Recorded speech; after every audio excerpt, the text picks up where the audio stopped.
पता अब तक नहीं बदला हमारा, पता अब तक नहीं बदला हमारा, वही घर है वही किस्सा हमारा। आज आप सबके साथ कुछ ऐसी होम मेकिंग टिप्स या हैबिट्स शेयर कर रही हूँ जो आप सबके लिए बहुत ही बेनिफिशियल साबित होंगी और आप लोग हैरान रह जाएंगी कि किस तरह हम घर में ही मौजूद चीज़ों से अपने कितने प्रॉब्लम्स को सॉल्व कर सकते हैं। आलू को अगर मैं सब्ज़ी का बादशाह कहूँ तो गलत नहीं होगा। अक्सर ही आलू की सब्ज़ी खाने का दिल करता है, या गोश्त के साथ भी अगर आलू डाल लिया जाए तो गोश्त का मज़ा भी दुबाला हो जाता है। अक्सर अब्बू या भाई से आलू मंगवाए जाएं तो मीठे निकल आते हैं। तो आज तमाम अम्मियों, बेटियों और बाजियों को मैं ये बहुत ही ज़बरदस्त टिप बता रही हूँ कि अगर आलू मीठे निकल आएँ तो सबसे पहले तो आपने अब्बा जान से या भाई से बहस नहीं करनी बिल्कुल भी। कोई बात नहीं, हो जाता है, आलू मीठे निकल भी आते हैं। बस आपने ये टिप ट्राई करनी है और फिर आपके आलू की सारी मिठास एकदम गायब। आपने जितने आलू बनाने हैं वो आप छील लें, काट लें और उसके बाद उसमें तकरीबन 2 चम्मच सिरका मिक्स कर दें। साथ ही थोड़ा सा नमक भी ले लें, वो भी आलूओं में डाल दें और अच्छी तरह से इन दोनों चीज़ों को आलूओं में मिक्स कर दें।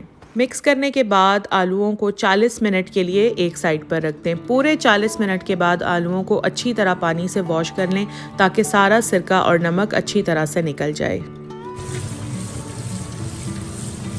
बस अब आपके आलू पकने के लिए एकदम तैयार हैं। दालें कार्ब्स और प्रोटीन का अहम तरीन सोर्स हैं। इसके अलावा हमारे घरों में दालों को एक ख़ास अहमियत हासिल है। दाल चावल हो या दाल रोटी, दाल की अपनी ही बात है। दाल मसूर की हो या माश की, मूंग की हो या चने की, दालों में अक्सर ही कीड़ा लग जाता है। दालों को कीड़े से बचाने के लिए एक बहुत ही आसान सी मैं आपको टिप बता रही हूँ। दालों को रखने के लिए आप जिस भी जार का इस्तेमाल कर रही हैं वो चाहे प्लास्टिक का हो चाहे ग्लास का, बस उसका एयर टाइट होना बहुत ज़्यादा ज़रूरी है। इसके अलावा दाल डालने से पहले आपने 2 बातों का ख्याल रखना है। नंबर 1, पहले आपने अपने जार को अच्छी तरह से किसी खुश्क कपड़े से साफ़ कर लेना है। उसके बाद आपने कैस्टर ऑयल लेना है और कैस्टर ऑयल के सिर्फ 4 से 5 ड्रॉप्स किसी ड्रॉपर की मदद से इस जार में डाल देने हैं।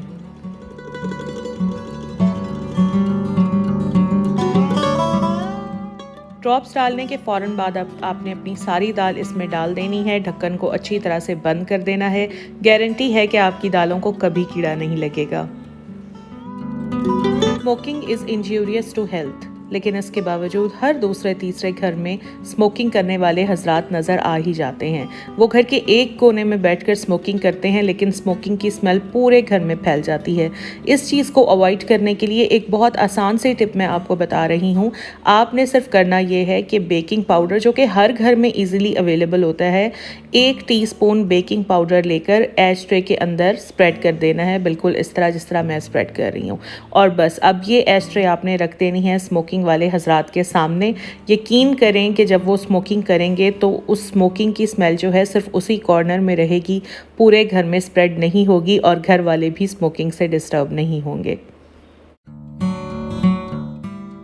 फ्रिज में पैदा हो जाने वाली बू से अक्सर ख़वातीन ही परेशान रहती हैं। ये बू ना सिर्फ फ्रिज के अंदर रच बस जाती है बल्कि फ्रिज में रखी हुई तमाम चीज़ों के अंदर भी पेनिट्रेट कर जाती है।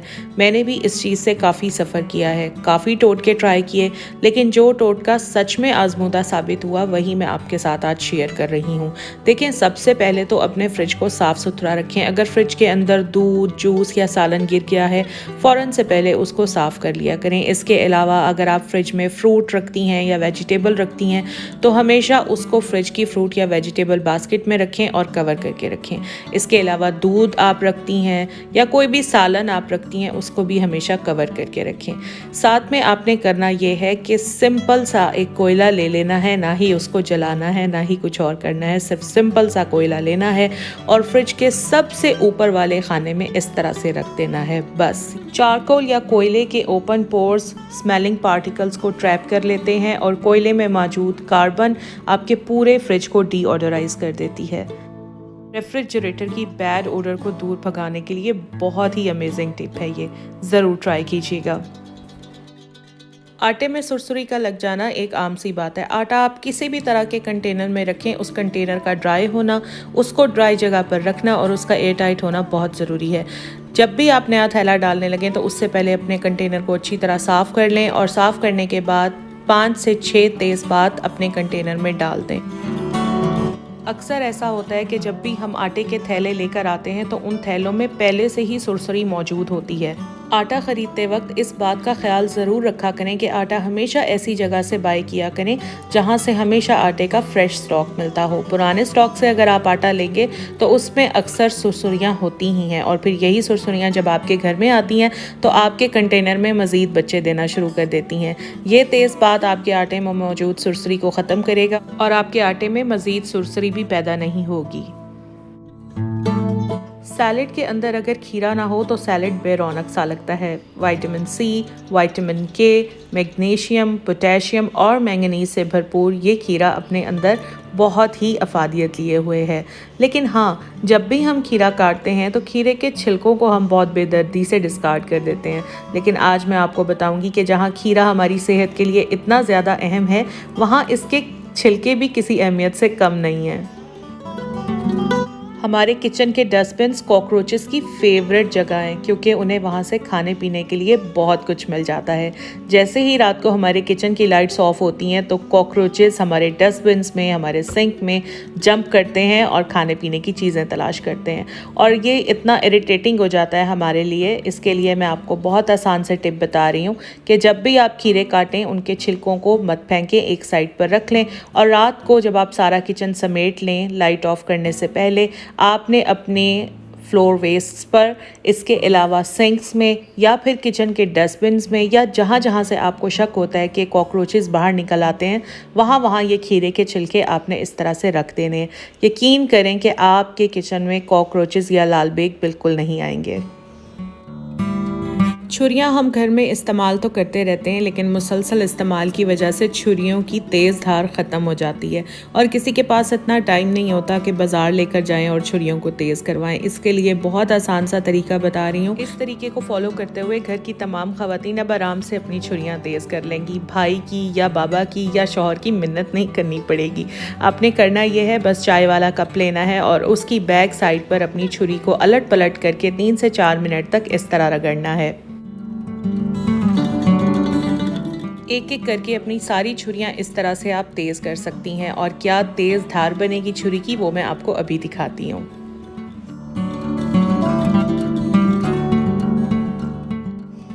सीधी तरफ वो छुरी है जो मैंने तेज़ की है और दूसरी तरफ वो छुरी है जो अभी तेज़ नहीं की। दोनों में धार का फ़र्क आपको वाज़े नज़र आ रहा है।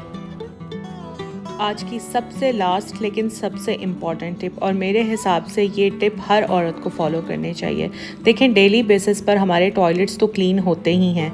टॉयलेट के लिए जब भी आप ब्रश का इंतखाब करें तो हमेशा ऐसा ब्रश चूज़ करें जिसके साथ ब्रश को स्टैंड करने के लिए कप मिलता हो।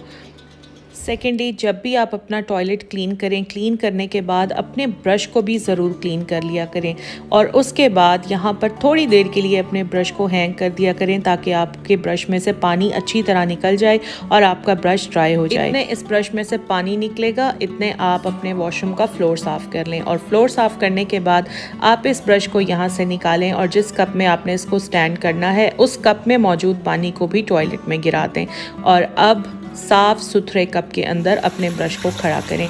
टॉयलेट को साफ़ करने के साथ साथ टॉयलेट वाले ब्रश और उस कप को भी साफ़ रखना बहुत ज़्यादा ज़रूरी होता है ताकि बैड स्मेल या बैक्टीरिया एक्यूमुलेट ना हो। एक साफ़ सुथरा ऑर्गेनाइज्ड घर ही एक सलीका शियार औरत की पहचान होता है। बस ये था मेरा आज का व्लॉग। आई होप कि आप लोगों को अच्छा लगा होगा। अगर अच्छा लगा है तो प्लीज़ मेरे व्लॉग को लाइक ज़रूर कीजिएगा। अगर आज आप मेरे चैनल पर फर्स्ट टाइम आए हैं तो मोस्ट वेलकम और मेरे चैनल को सब्सक्राइब भी ज़रूर कीजिएगा। इंस्टाग्राम का लिंक मैं डाल रही हूँ डिस्क्रिप्शन में। अगर आपका दिल माने तो इंस्टाग्राम पर भी मुझे फॉलो ज़रूर कर लीजिएगा। अपना ख्याल रखिएगा। अल्लाह हाफ़िज़।